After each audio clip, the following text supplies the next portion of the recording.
Hello बच्चों, तो मैं हूँ सीपी सर और आप लोग देख रहे हैं physics classes bye CP sir YouTube channel. तो बच्चों, आज बसंत पंचमी है। बसंत पंचमी है। विद्या की इस देवी के चरणों में मेरा सत सत प्रणाम हे माँ। और मैं उनसे प्रार्थना करता हूँ कि सभी बच्चे अच्छे से परीक्षा दें और अच्छे अंक प्राप्त करें। ये मेरी उनसे प्रार्थना है। तो बच्चों, इसी विद्या की देवी के ही वजह से सब जो है सबसे बड़ा धन विद्या देवी होती है, विद्या होता है। तो इसलिए मेरे उनके चरणों में मेरा सत सत प्रणाम। तो बच्चों, आज हम लोग इसमें स्टार्ट करेंगे 12th क्लास की फिजिक्स में, इलेक्ट्रॉनिक्स फिजिक्स में पीएन संधि डायोड अर्ध तरंग दिष्टकारी के रूप में। तो बच्चों, ये बहुत ही इंपॉर्टेंट टॉपिक है और ये 5 नंबर में सीधे सीधे लॉन्ग प्रश्न में आता है। तो आज इसको समझते हैं। तो बच्चों देखिए, यहाँ पर दिष्टकारी, इसको इंग्लिश में कहते हैं रेक्टिफायर।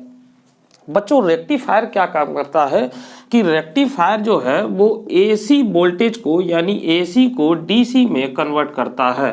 ठीक है।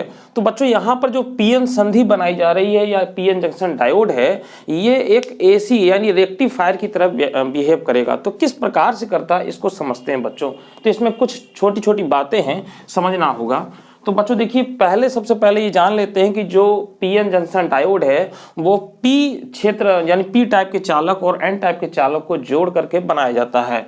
तो बच्चों जैसे देखिए, ये यहाँ पर एक पीएन जंक्शन डायोड है।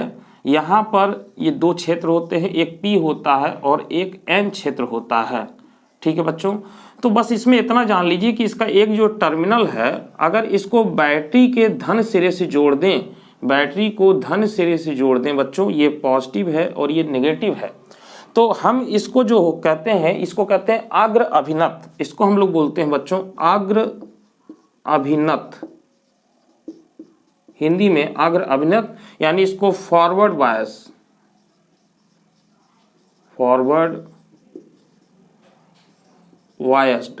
तो बच्चों, इसको हम लोग फॉरवर्ड बायस अग्र अभिनत बोलते हैं। और बच्चों, अगर इसी में यानी इसका अगर हम यहाँ पर एक पीएन जंक्शन दोबारा से ले रहे हैं और यहाँ पर पी क्षेत्र हो गया, एन क्षेत्र हो गया। बच्चों, अगर इसको पी को ऋण टर्मिनल से अगर जोड़ दें और एन को जो है कि पॉजिटिव से जोड़ दें, यानी इसी का उल्टा कर दें, तो बच्चों इसको बोलते हैं पश्च अभिनत, पश्च अभिनत रिवर्स बायस्ड, रिवर्स बायस बोलते हैं।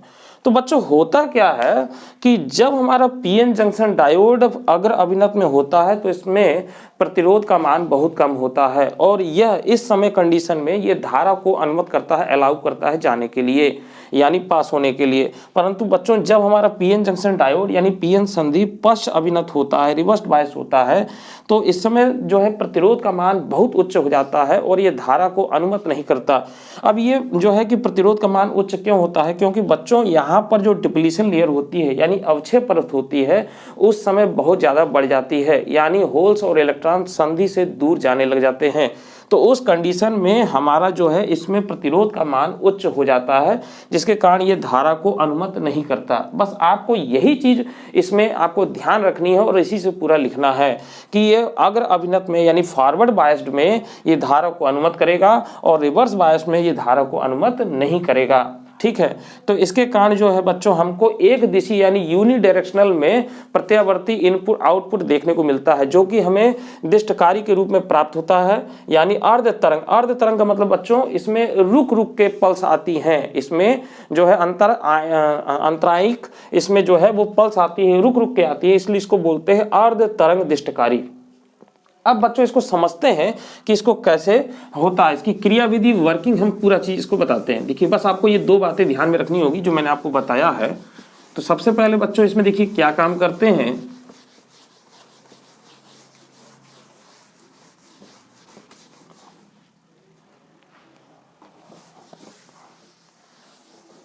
देखिए, तो बच्चों यहां पे क्या है कि हम एक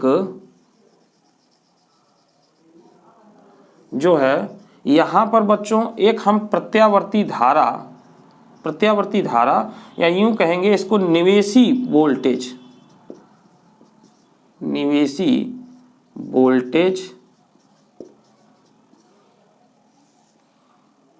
इस तरीके से। बच्चों, ये प्राथमिक कुंडली है और यहाँ पर जो है आपकी द्वितीयक कुंडली,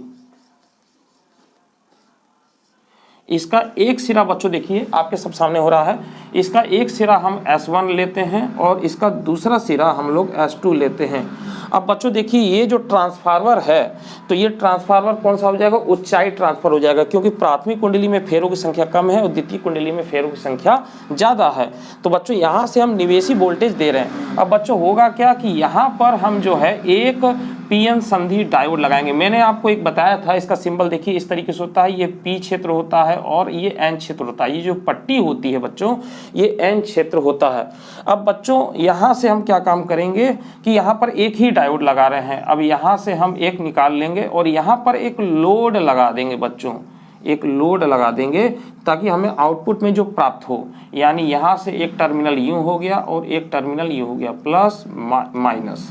तो बच्चों इसको हम लोग नाम दे रहे हैं RL। और बच्चों ये जो सिरा है मान लेते हैं कि द्वितीय कुंडली का ये जो S1 सिरा है ये धनात्मक है और ये कैसा हो जाएगा, ऋणात्मक हो जाएगा, ये ऋणात्मक हो जाएगा। तो बच्चों अब यहाँ पर क्या है कि यहाँ पर आपको जो है निर्गत वोल्टेज प्राप्त होगा, निर्गत वोल्टेज, इसको हम लोग आउटपुट भी बोल सकते हैं, आउटपुट। और यहाँ हम इसको इनपुट कर सकते हैं, इनपुट। इनपुट में जो वोल्टेज यहाँ प्रत्यावर्ती धारा से दिया जा रहा है वो, और यहाँ पर जो आउटपुट में निकलेगा बच्चों वो होगा।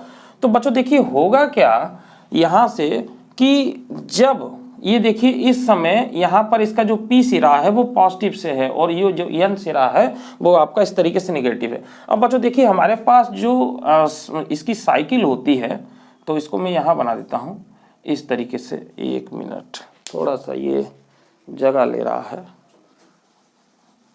इसको छोटे में लिख देते हैं। हाँ अब सही है। तो बच्चों ये है आउटपुट, में आउटपुट लिख देता हूँ, पर्याप्त है। तो यहाँ पे हमको प्राप्त होगा। अब बच्चों देखिए इस तरीके से जगह मिल गया हमको। तो बच्चों ये जो है इस तरीके से साइकिल होगी, तो इस तरीके से जाएगा। ठीक है बच्चों।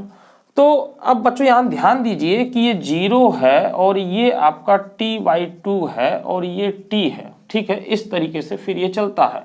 तो बच्चों यहाँ पर देखें कि शुरुआत में जब इसमें धारा प्रवाहित की जाती है, तो धारा प्रवाहित की जाती है तो क्या होता है कि ये कुंडली का S1 सिरा धनात्मक होता है और ये S2 सिरा ऋणात्मक होता है, जिसके कारण हमारा जो पीएन संधि होता है बच्चों, तो ये पीएन संधि होता है ये फॉरवर्ड बायस में होता है, यानी अग्र अभिनत में होता है। तो ये धारा को अलाउ करता है, यानी धारा को अलाउ करता है। यूं इसमें धारा ऐसे आती है इस तरीके से, ये I को रिप्रेजेंट कर रहे हैं और इस तरीके से। तो बच्चों इस तरीके से ये होता है। तो बच्चों ये धारा को अनुमत करता है। तो आप देख रहे हैं कि यहाँ से आपको देखने को मिलता है कि ये धारा है।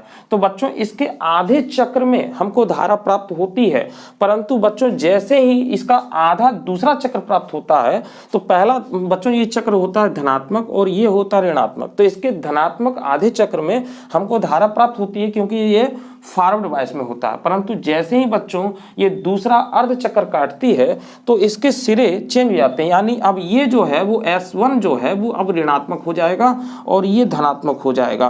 तो बच्चों होगा क्या, जब ये ऋणात्मक हो जाएगा तो यह जो पीएन जंक्शन है वो पीएन जंक्शन आपका क्या हो जाएगा, रिवर्स बायस हो जाएगा, यानी पश्च अभिनत हो जाएगा। और पश्च अभिनत होने के कारण ये धारा को अनुमत नहीं करेगा। तो बच्चों इसमें क्या होगा कि इस तरीके से हम देखें, ये देखिए इस तरीके से ऐसे।